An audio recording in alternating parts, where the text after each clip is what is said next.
ప్రతిపదార్థం సప్తప్త ఆయసి బాగా వేడెక్కిన ఇనుముపై సంస్థితస్య పడిన ఉన్న వయసః జలబిందువు నామ అపి పేరు కూడా న శ్రూయతే ఉండదు కనిపించదు నశిస్తుంది ముక్తాకారతయా ముత్యంలాంటి ఆకారంతో తత్ ఏవా అదే జలబిందువు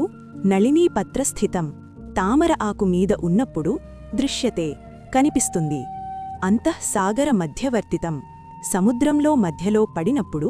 తత్ మౌక్తికం అది ముత్యంగా జాయతే మారుతుంది అవుతుంది ప్రాయేణ సాధారణంగా అధమ మధ్యమ ఉత్తమ జుషాం